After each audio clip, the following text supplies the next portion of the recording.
Hi, it's me again, and I'd like to show you another extremely quick and easy pudding. This lends itself to being an afternoon delight, tea time treat, or if you don't want anything too heavy after your dinner, it makes a really scrumptious little pud. This is the Amondi, but again I'm using from frozen, so the idea is you could have a stash of these in the freezer. You can make them from the book, as aforementioned, in here. The Amondi recipe you'll find in Honeybuns Baking. What you need to do with great care, I would suggest not being distracted by a toddler in the background as we are today whilst you're cutting those.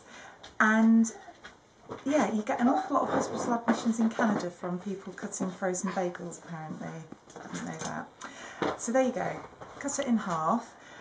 Now, you've got two options. You could use a delicious, locally sourced from your farmer's market, what have you, beautiful jam conserve.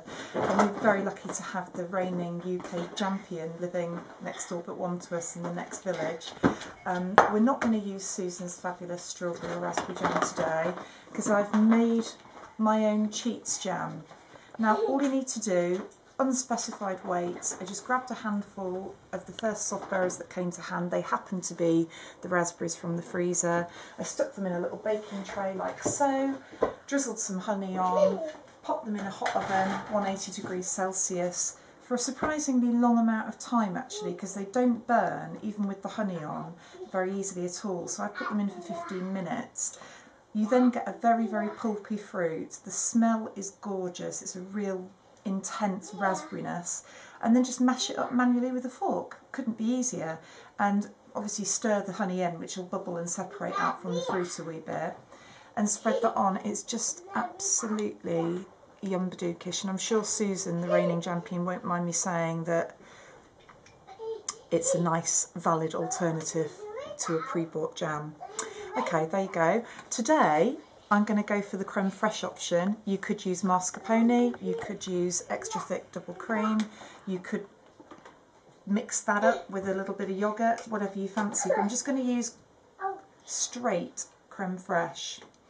In true Blue Peter style, I'm going to use, if I have it to hand, some of the toasted amaretti crumb that I did before. Yeah, I have got it. So this was aforementioned cookie, crumbed up in the food processor and then toasted in the oven. Didn't take long, it's about 7 minutes, say 7 to 9 minutes, and you get a super duper crunch. As those of you who are already familiar with Honeybuns will know, we're maximum flavour, maximum texture in every bite. So henceforth, I'm going to dollop another load of that onto the other half. I mean, this really could not be simpler, and it's lush. And I'm going to put, for visuals as well as taste, I'm going to plonk some sumptuous fresh ones on there as well. Et voila! That's it. It really is simple as.